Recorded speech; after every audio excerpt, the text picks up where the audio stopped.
그 이번에 이제 스타바타로 발행된 저희 NFT는 이제 첫 번째 저희 컬렉션들의 이제 업그레이드 버전이라고 보실 수 있는데요. 저희가 이제 2D 기반으로 이제 일러스트레이팅으로 첫 번째 작품을 캐릭터화해서 이제 발행을 했다면, 이번에는 이제 3D 아바타, 가상인간으로 이제 IP나 연예인들이 이제 후에 활동할 수 있는 영역들을 넓혀갈 수 있는 3D 모델링의 기초가 되는 이제 시안들이에요. 그래서 기존에 이제 저희 컬렉션을 가지고 있던 유저들에게 에어드랍 형태로 이제 지급이 되고, 이제 지속적으로 저희 컬렉션에 어떤 가치를 부여할 수 있는 형태의 이제 두 번째 컬렉션인 거죠.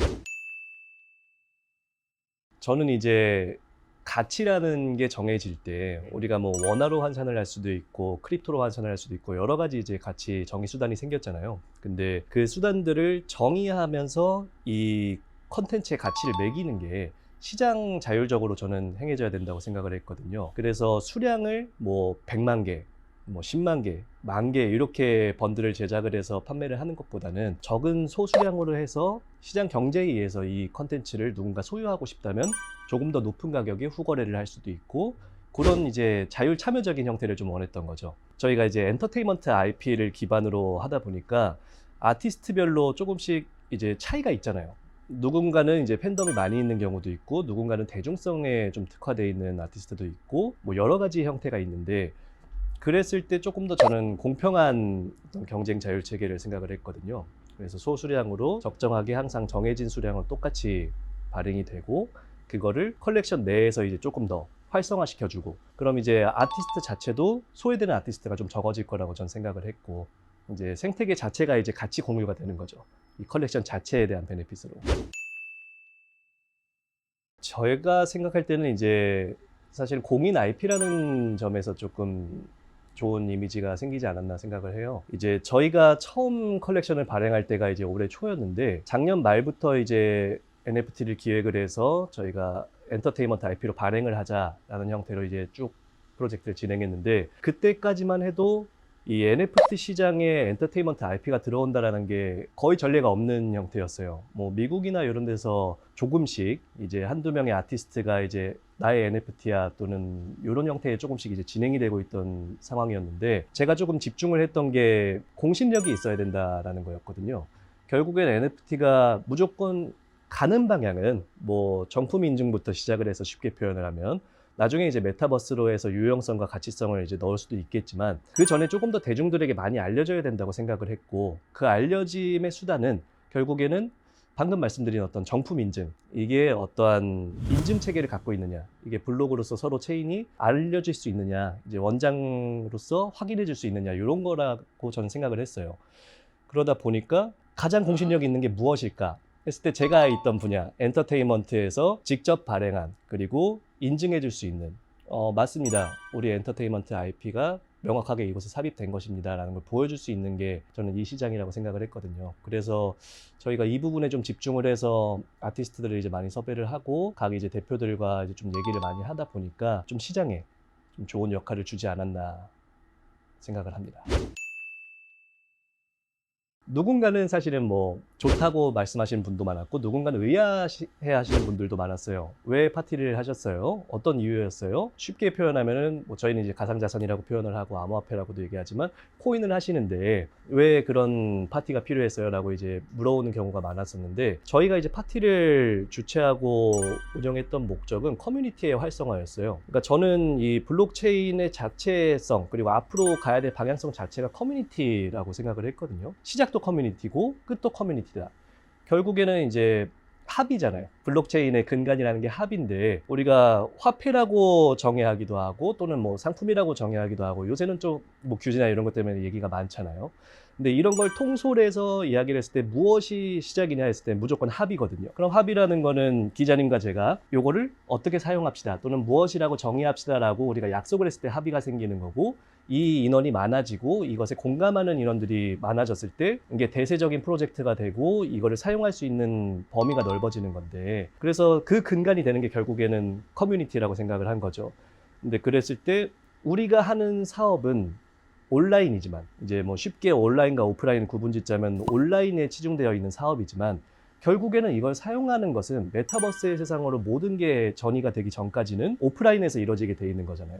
우리가 지금 기자님과 만나서 이렇게 인터뷰를 하고 이게 O2O 시스템으로 해서 온라인으로 넘어가듯이. 그래서 저는 이 커뮤니티를 오프라인적으로도 계속해서 꾸려가는 게 가장 중요하다고 생각을 했고, 근데 그러다 보니까 일반적인 가상자산 프로젝트에서는 보여줄 수 없는 저희가 가진 장점들이 있잖아요. 엔터테인먼트라든지 어떤 공연 문화, 또는 거기서 이제 모객 또는 사람들이 모여서 함께 공감하고 즐길 수 있는 문화를 만들 수 있는 게 저희 프로젝트의 장점이기도 해서 그 커뮤니티 활성화를 위해서 좀 이번 파티를 진행하게 됐습니다. 착석 기준으로 이제 카바나라든지 이제 참석했던 분들이 이제 한 3,000명 정도 규모가 되셨고, 이제 전체 왔다 갔다 이제 입장과 퇴장까지 반복하면 이제 5,000명이 되는 건데, 들어왔다 나갔다 하시면서 공연할 때는 풀에서도 즐기시고 뭐 옆에서도 즐기시고 뭐 카바나에서도 즐기시고 이렇게 했던 거죠.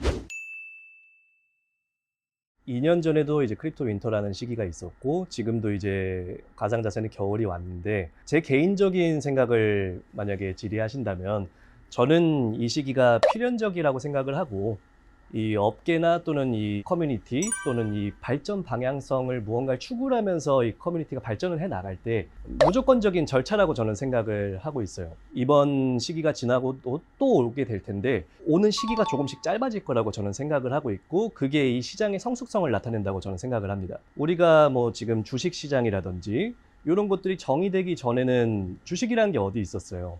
그냥 회사를 만들고, 회사라는 것도 사실은 그 전에 근간에는 없었죠. 사람들이 모여서 우리 무언가를 해볼까? 그럼 그런 조직이 발달을 하고 그것에 공감하는 사람들이 모여서 물건을 만들고 컨텐츠를 만들고, 이게 발전해가면서 온 건데, 주식 시장에도 겨울이 있었고 뭐 리먼 사태라든지 여러 가지 부작용들을 낳은 시기가 있었는데, 저는 그 시기가 굉장히 필연적이라고 생각을 해요. 그리고 이런 크립토 윈터에는 항상 각국의 규제라든지 가이드라인이 형성되는 시기가 같이 좀 물려 있는데, 예를 들어서 금융시장이나 이런 것들과 충돌을 일으킬 때 가장 많이 일어나는 경향이 있더라고요. 이것 또한 제가 말씀드린 어떤 성숙도의 차이라고 생각을 합니다.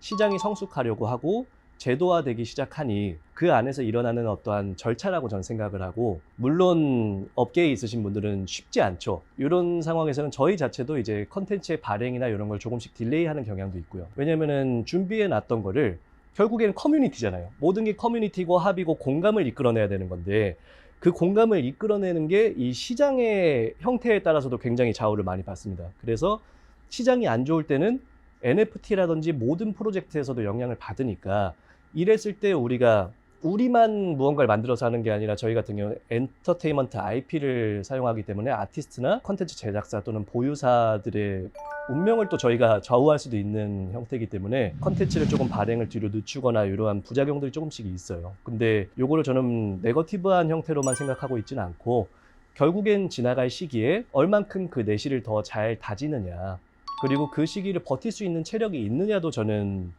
그 프로젝트의 중요한 내실 중 하나라고 생각을 하고 있습니다.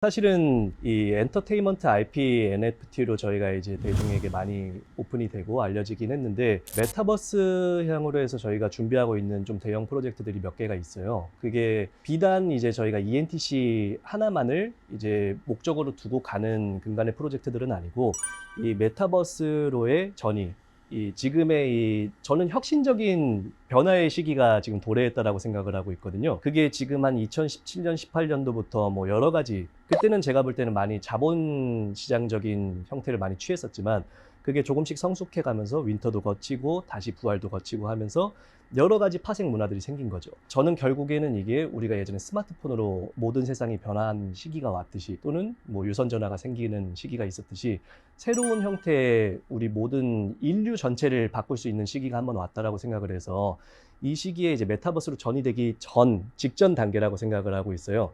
그래서 이 메타버스로 저는 이 모든 거를 전향을 해야 된다고 생각을 하고 있고, 시장이 지금 뭐 윈터가 왔다, 뭐 겨울이 왔다 이런 거에 좌지우지 되면 안 된다라고 저는 생각을 해서, 모든 저희가 지금 준비하는 프로젝트들이 메타버스의 방향성을 맞추고 있어요. 그래서 ENTC 같은 경우는 유틸리티 토큰으로서 저희가 지금 시작을 하고 발행을 해서 계속해서 진행이 되고 있고, 그 안에 저희가 엔터테인먼트 IP로 NFT들을 발행해서 프로젝트성을 높여가고 있고, 그리고 요거는 계속 지속 발전성을 가지면서 저희는 이제 뭐 STO라든지 여러 가지 이제 올 토탈 솔루션이라고 저는 생각을 하고 있는데, 메타버스에서 우리 SDKB 그리고 ENTC 우리의 어떤 이 집단체가 어떠한 형태로 살아남을 것인가 그리고 어떠한 영향력을 행사할 것인가에 대한 거를 프로젝트 한 3개 정도로 나누어서 저희가 진행을 하고 있는데 ENTC가 그 중에 하나입니다.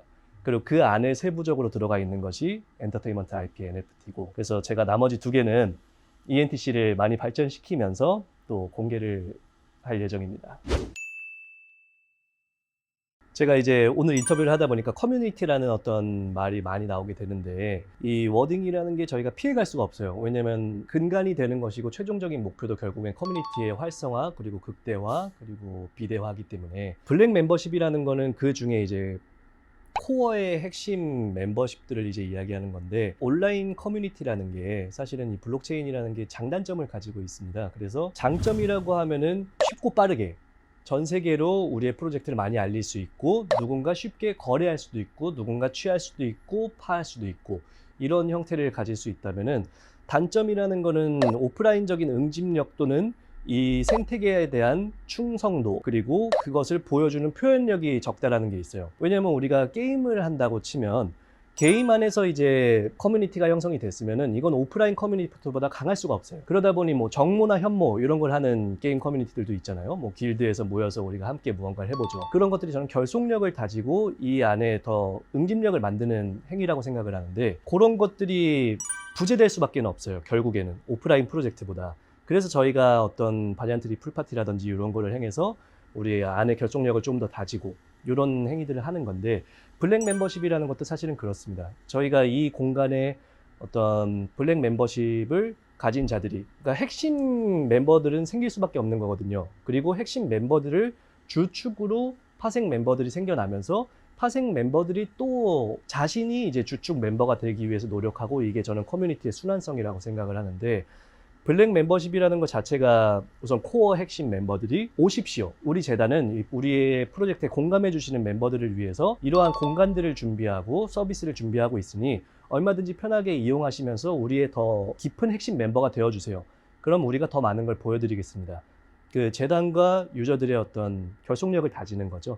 그래서 유대감을 다지는 게 블랙 멤버십인데 저는 이 블랙 멤버십은 앞으로도 더 큰 발전 방향성을 가지고 가야 된다고 생각하고 있습니다. 저희는 항상 추구하는 방향성이 있고 그리고 우리 프로젝트에 참여하는 커뮤니티 인원들 그리고 우리 재단 내에서 일하는 인원들 모두가 어떤 당당함을 가지고 우리 프로젝트를 밖에서 표현할 수 있는 것이 저는 우리가 가야 될 방향성이라고 생각을 하고 있어요. 그래서 누가 봐도 멋있고 누가 봐도 현실성 있고 누가 봐도 당당하게 우리 모든 걸 표현할 수 있는 것 눈치를 보고 우리가 뭔가 잘못하는 행위를 하는 것처럼 살금살금 하는 프로젝트가 아닌 내보일 수 있는 프로젝트가 되고 싶어요.